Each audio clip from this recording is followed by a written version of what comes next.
Selamat malam, Alehem.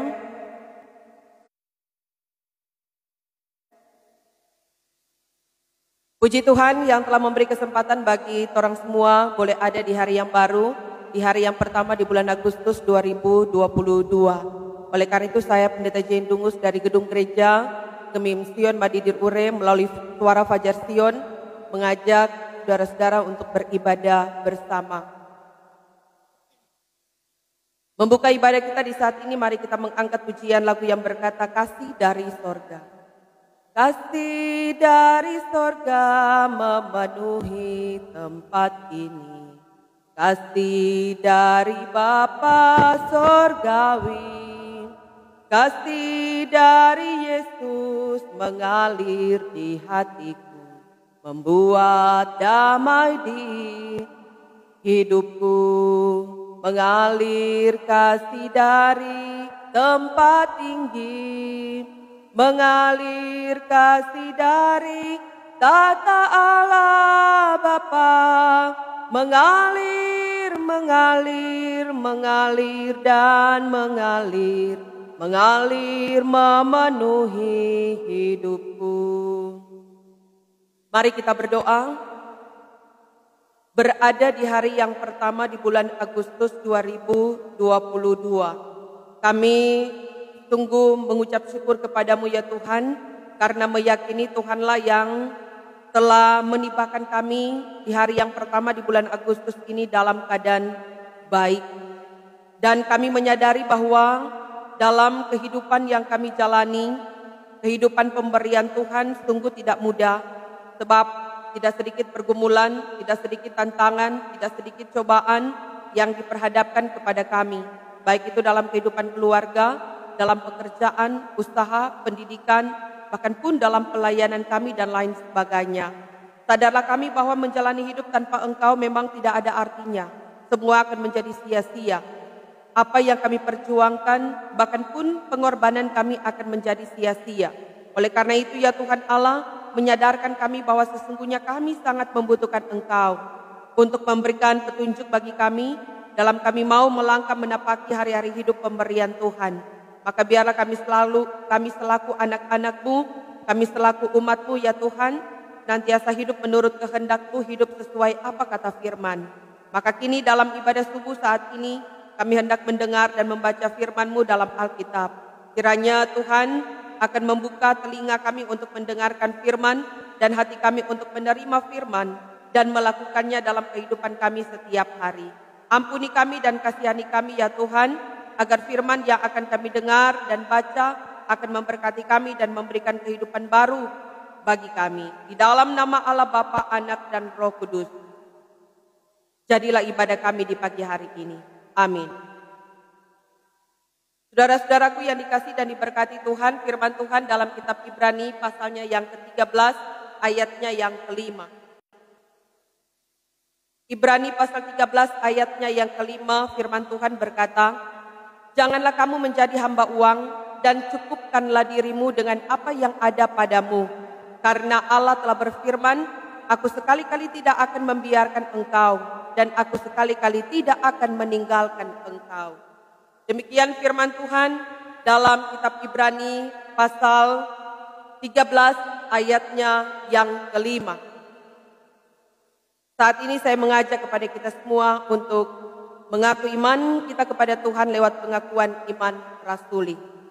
Aku percaya kepada Allah Bapa yang Maha Kuasa, Khalik langit dan bumi, dan kepada Yesus Kristus anaknya yang tunggal Tuhan kita, yang dikandung daripada Roh Kudus, lahir dari anak darah Maria, yang menderita di bawah pemerintahan Pontius Pilatus, disalibkan, mati dan dikuburkan, turun ke dalam kerajaan maut, pada hari yang ketiga bangkit pula dari antara orang mati, naik ke sorga, duduk di sebelah kanan Allah Bapa yang Maha Kuasa, dan akan datang dari sana untuk menghakimi orang yang hidup dan yang mati.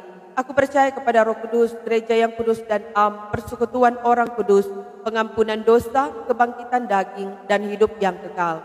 Amin. Saudara-saudaraku yang dikasih dan diberkati oleh Tuhan kita Yesus Kristus,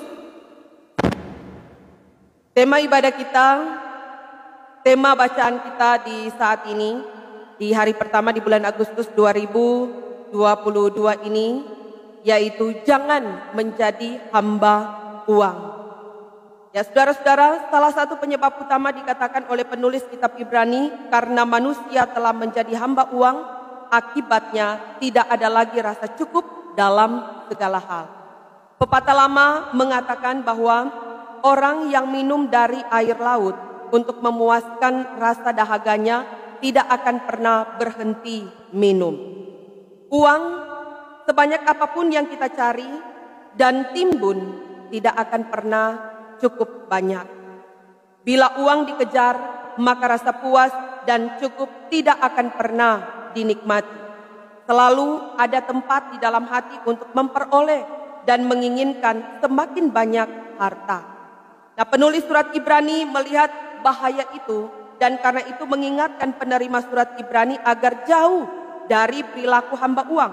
Sebaliknya mendorong mereka untuk menaruh harapan hanya kepada Tuhan. Nah, saudara-saudaraku yang diberkati dan dikasihi oleh Tuhan kita Yesus Kristus, memang uang adalah alat yang dapat dipergunakan untuk kebahagiaan dan kesejahteraan manusia. Namun kebahagiaan dan kesejahteraan manusia inilah yang tidak sama menurut pendapat masing-masing kita. Kita sadar bahwa tidak semua manusia sama dalam kemampuan ekonomi. Ada yang kaya raya, ada yang cukup, ada yang pas-pasan, dan ada yang betul-betul melarat. Nah, secara menyeluruh dimanapun manusia tergolong minat untuk mengumpul uang sebanyak-banyaknya tetap menjadi impiannya. Nah, bagi orang-orang yang ada peluang untuk melakukannya pasti mungkin. Sekalipun mungkin ada kalanya tidak halal dan jujur. Terjadilah penyelewengan dari korupsi mulai dari uang arisan, uang kumpulan, uang mapalus, uang kantor sampai pada pajak, uang negara sampai ada mafia kasus yang populer disingkat Markus. Inilah manusia yang telah menjadi hamba uang. Uang yang mengatur manusia, bukan manusia yang mengatur uang. Nah, banyak orang yang jatuh di dalamnya dan merusak namanya dan keluarganya. Uang sudah menyamai Tuhan yang selalu dicari manusia, bahkan mungkin Tuhan bisa dilupa, tapi uang tidak. Yang pasti pada umumnya manusia itu dari sudut keuangan pas-pasan dan atau cukup, tidak lebih dan tidak kurang. Kemampuan untuk mengatur yang cukup itulah pertanda kemampuan mengatur hidup, termasuk menabung kecil-kecil, mengingat ada kebutuhan mendadak di hari esok. Nah, hal ini dapat digolongkan pada kebahagiaan dan kesejahteraan. Ini kita lakukan karena keyakinan kita bahwa Tuhan tidak membiarkan dan meninggalkan kita dalam menjalani hidup sehari-hari. Ia pasti menolong dan mencukupkan kebutuhan kita. Nah, saudara-saudaraku yang dikasihi dan diberkati oleh Tuhan kita Yesus Kristus, sekali lagi firman Tuhan katakan, "Aku sekali-kali tidak akan membiarkan dan meninggalkan engkau." Nah, tentunya pernyataan ini adalah jaminan kecukupan terhadap seluruh kebutuhan hidup kita dalam segala hal. Karena itu, lewat firman Tuhan di hari ini, maka mengajak kepada kita semua, mengajak saudara-saudara, marilah kita senantiasa menaruh harapan dan jaminan hidup kita hanya kepada Tuhan.